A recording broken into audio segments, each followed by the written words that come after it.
Welcome back to Reasoned Refrain, where it is my goal for you to know what you believe and why you believe it, and to preach the gospel of resurrection by grace alone, through faith alone, over and over again. I am your host, Stephen Curto. Please feel free to talk back to the show by emailing Stephen@reasonedrefrain.com. That's Stephen, Stephen, the correct spelling, at reasonedrefrain.com. Drink of the day is a Federalist Red Zinfandel. I literally bought this bottle of wine just because it was called Federalist and it had a picture of George Washington on the bottle. And I was like, yes, I want to try that wine. It's okay. I mean, when you buy a bottle of wine just for the picture on the bottle and the name, you can't expect a super great wine. And that's what I got is not a super great wine, just an okay one. Wow, it's been a while, hasn't it? A lot has happened. We're going to go ahead and play the three favorite news stories bump, but I'm just going to list a bunch of news. Well, let's just get into it. It's my three favorite news stories from the last week. And it's not even kind of true anymore. Basically, I'm just going to list a bunch of news stories that happened and talk about none of them. Some of the stuff that I noticed over the month or so that I've been away, the world kind of exploded. There's a new COVID variant because, we gotta pump out those new letters. The Omicron, which is the Greek letter O, which, if you don't know, Omicron does not come after Lambda, but evidently nobody in the naming of viruses community cares about that. Biden at one point managed to scoff at the word freedom. He said, freedom. Really? The president of the quote free world is using the word freedom as if it's a derogatory term. That's a great state that we're in. There was a news story about a lady who was complaining about inflation, and I totally agree. And she's talking about how she has to, 12 gallons of milk is how many she buys a week. And, when milk goes up by 25%, it gets a lot more expensive when you're buying 12 gallons. And the broad mainstream media's reaction to that was, who buys 12 gallons of milk? And along with, this is just your new way of life and you should do without it, and you're wrong for living the way that you live. Not, the economy is crumbling before our eyes. Maybe it's a problem and we should try and fix it by not spending money, which of course couldn't happen. That was another thing that happened through the time when we were away. That the economy has just it's we can just print money, right? Hyperinflation isn't a thing. What's the problem? There's a Supreme Court case currently being argued. Oral arguments today went really, really bad for the pro-abortion side.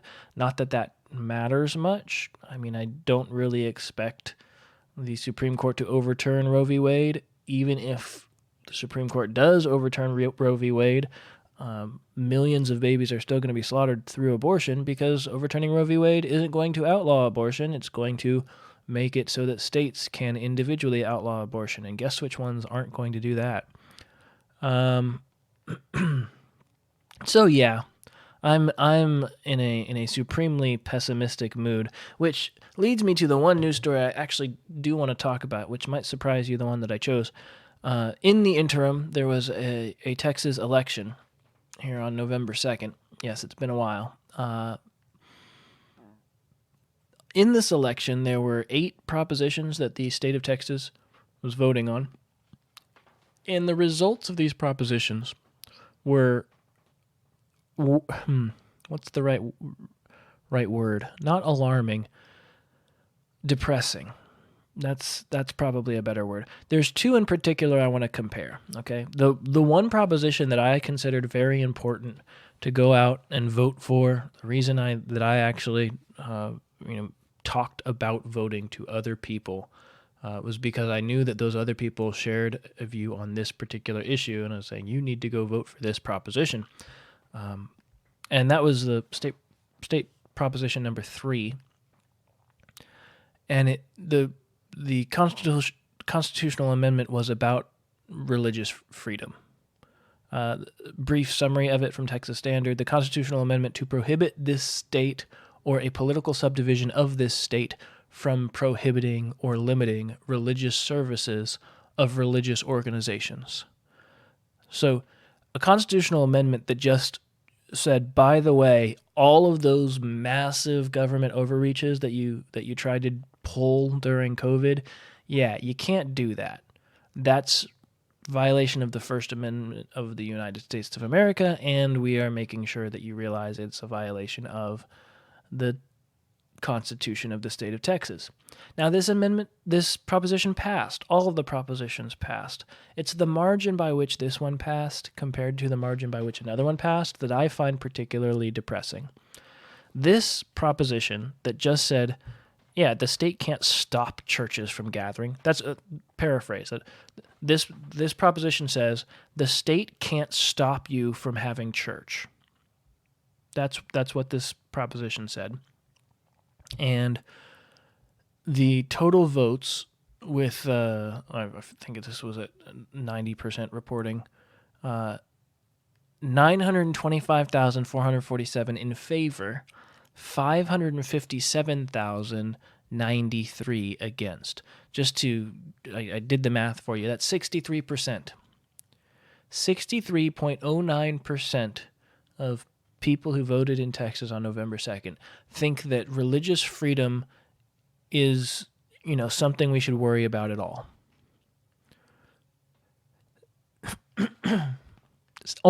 Only 63%. 37% of Texans said, yeah, I mean, if the state wants to, shut down your church because it wants to, it should be able to. Oh my God, we shouldn't stop the government from, raiding a church, carting people off to jail. Why would we want to stop that? Compare that with the first proposition on the ballot. Here's the summary. The constitutional amendment authorizing the professional sports team charitable foundations of organizations sanctioned by the Professional Rodeo Cowboys Association or the Women's Professional Rodeo Association to conduct charitable raffles at rodeo venues. So again, in short, what this is saying is rodeos and other events at rodeos can have charitable raffles. They can do raffles for charity. Okay, a pretty bland, obvious yes. We should be allowing people to do what they want with their organizations that they run, but here, 1.242 million voted in favor of this, and only 239,783 against. Literally, twice as many people voted against the First Amendment of the United States Constitution being added to the Texas Constitution as voted as who were concerned about the rodeo being able to have charitable raffles. 83.8% that rodeo charity thing passed. And religious freedom only passed with 63.09%.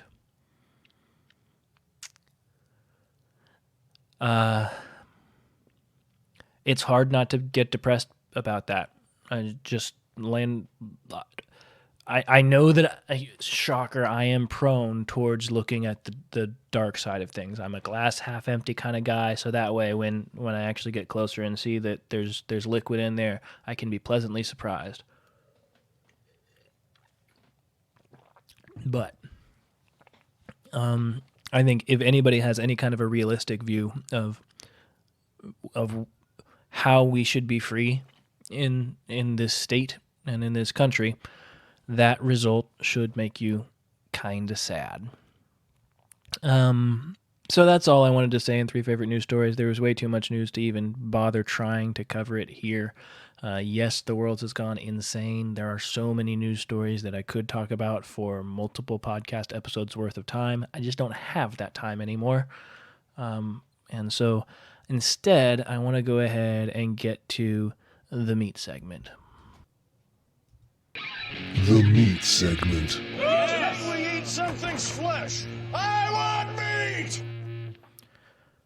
And for the meat segment today, I actually wanted to talk about something that I have changed my mind about over the years. I get charged quite often, mostly on Facebook. So I mean, how real is this? But I get charged with being a little bit unyielding and set in my ways and unwilling to consider other perspectives. And if you know me well at all, you know that that's kind of a silly charge to level. I mean, there's a lot of things you can yell at me. There's a lot of insults you can hurl my way. But being unwilling to consider another person's perspective and being basically being unwilling to change my mind when presented with evidence just isn't really one of them. And so an example of this would be my view of prayer. The theology I grew up with, the theology I held really even through Bible college and into seminary, was, I think, somewhat ill-informed and mostly shaped by my church upbringing and what people said prayer was, and popular culture. And so there were little things that I repeated quite often. I think probably you're familiar with this sort of a view of prayer, and I used to actually correct people who would say prayer is talking to God, and I'd say no, prayer is talking with God, and prayer is half talking, half listening. These are pretty common things that people who want to sound more spiritual say, and I always wanted to sound more spiritual. The idea that prayer, if you treat prayer like it's just you asking God for stuff, that's not really real prayer. And so there's more to it, and you have to listen for how God is going to speak to you in your times of prayer. And so your prayers should be about 50% talking, 50% listening. And you can pray all kinds of things, and it doesn't have to be asking God for things. And this was the advice I gave quite often. Asked, why should you pray? Well, it's because prayer is a conversation. And I don't think that anymore. When I started really considering what is prayer in the Bible, I noticed there's not a whole lot of times where people are praying and then they sit back and listen. And even Jesus, when he is telling his disciples how to pray in both Matthew and Luke, the advice is to say a bunch of stuff, all of which are requests, and then to stop talking. Which kind of struck me. He says to them, "Pray then in this way, Our Father who art in heaven, hallowed be thy name." And of course, we got to stick with the thys and the thine, because translation just goes out the window when we start trying to translate modern or passages that a lot of people know and have memorized, because that makes sense. Anyway, Our Father who art in heaven, hallowed be thy name. thy kingdom come, thy will be done on earth as it is in heaven. Where's the stopping to listen? Where's the Jesus? Where does Jesus instruct the disciples to, have a conversation with God? He doesn't. He says, pray like this. In Luke, it literally says, when you pray, say this. NASB says, Our Father who is in heaven, hallowed be your name. Your kingdom come, your will be done on earth as it is in heaven. Give us this day our daily bread, and forgive us our debts as we also have forgiven our debtors.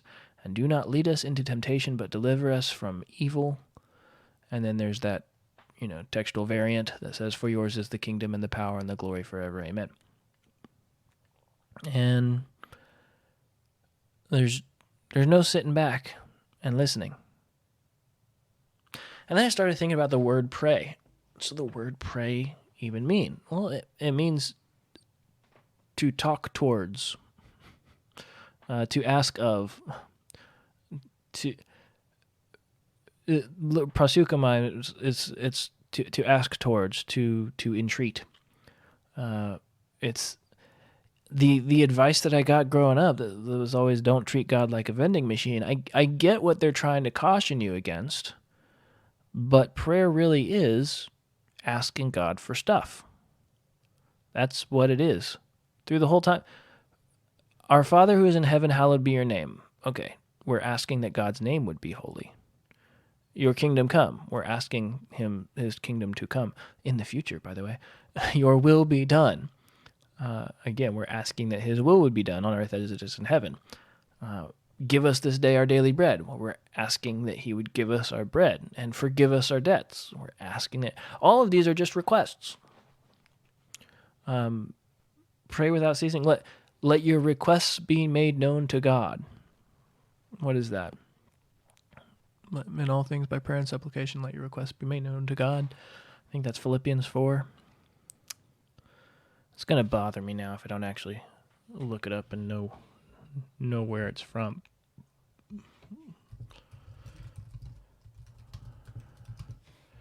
But my computer's way too slow to get it up. Just a quick little let you know what's been going on for the last month.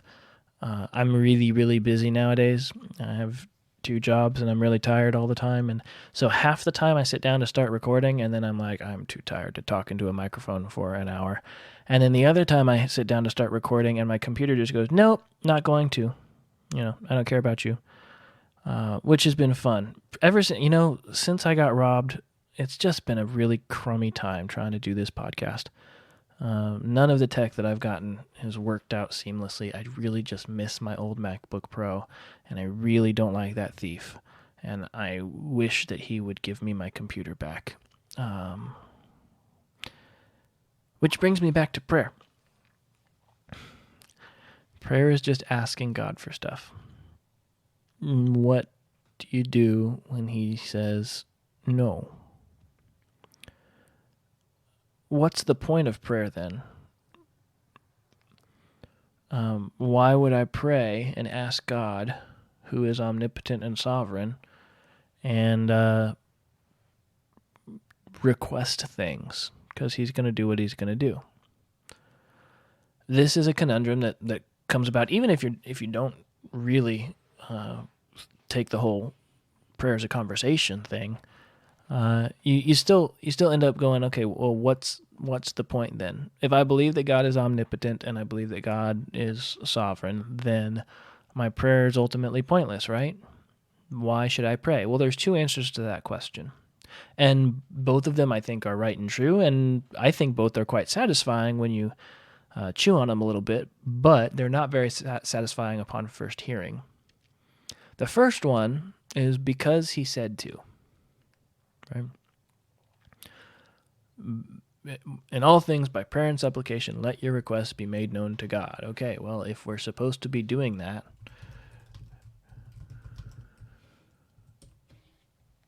then we need to actually be doing that.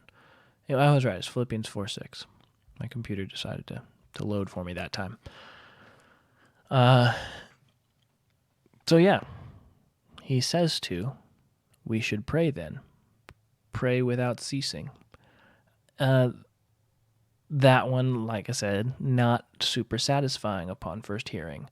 I think the more you submit yourself to God, the more satisfying the answer, because he said to, is, because you get to know him. You get to know how he is, and you realize that what he says is good, and you get a little bit of practical experience of doing what he says and it turning out good. And you're kind of like, okay, well, I'm going to do it because he says so. And here's the practical side of why pray then, because it changes you. You're not praying to change God's mind. You're not praying to. You're asking God for stuff, not to get the stuff, but to tell God honestly what it is that you want. The desires of your heart. Speak the desires of your heart honestly. For a long time, I would try to lie to God as I prayed. I would always misrepresent myself. Basically, I would know what I should want, or I would know what I should be thinking, and I would try and tell God in my prayers that was what I was thinking and that was what I wanted. And that's just really silly when you think about it. When you realize lying to God is like, he knows. Spoiler alert. You're not fooling him. So when I just cut it out and I just started saying, this is what I want right now. I know what I should want and I don't want it right now. This is what you got. Don't know why you chose to save me, but you did. So this is what I'm working with now. That honest prayer ends up changing you. It ended up changing me.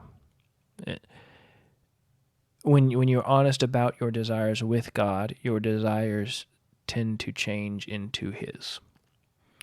You end up down the road through prayer becoming more like him. And that's the reason why. That's the purpose. That's the magic answer to the question, why should we bother praying to an omnipotent and sovereign God? Well, because it is by prayer that you will become like that omnipotent and sovereign God. Not like him in his omnipotence and sovereignty. That's not going to happen. But you can be like him in his character. Your desires will become his desires. You will be conformed to him. And prayer is the primary means of doing that, or at least one of the essential means of doing that. You pray so that you become like God. And unfortunately, that is all the time that I have for this episode. I know it was very short. It was not a normal reason to refrain. I'm trying to carve out time, but you get what you get. Start paying me, and then maybe I'll have a more regular show. Until then, I would love to get some letters from you. I've been thinking about doing sermon reviews again. I've only done them once or twice, and usually little snippets. And I had a regular listener tell me that he would like. Back when I was thinking about doing sermon reviews on the show, he was very excited, and then I never did it because I met a girl. So because he introduced me to a girl. Sermon reviews are something that I would like to do on the show, though. So if you have any sermons that you would like to hear me ramble on about, I would be happy to do so. Send them to me so that I can watch and review them. And also share the show with your friends, because more people listen to this, then maybe it turns into income, then maybe I could quit one of my jobs and then, actually do a podcast for real again. Because it was fun for that year when I was actually doing the podcast, wasn't it? I enjoyed it. So anyway, send me your hate comments, your like comments, your whatever, your sermons for me to review, and send them to Steven@reasonedrefrain.com. That's Steven, STEPHEN, at reasonedrefrain, REASONEDREFRAIN.com. Colossians 3:16, let the word of Christ dwell in you richly, teaching and admonishing one another in all wisdom, singing psalms and hymns and spiritual songs with thankfulness in your hearts to God. You'll hear me next time unless Jesus comes back before then. Reasoned Refrain is produced by Stephen Curto. The views and opinions expressed in this episode are my own and should not be taken as reflective of any institution with which I am associated. Theme song written and performed by J.J. Anderson and Stephen Curto, mastered by J.J. Anderson. Reasoned Refrain is the property of Stephen Curto, all rights reserved.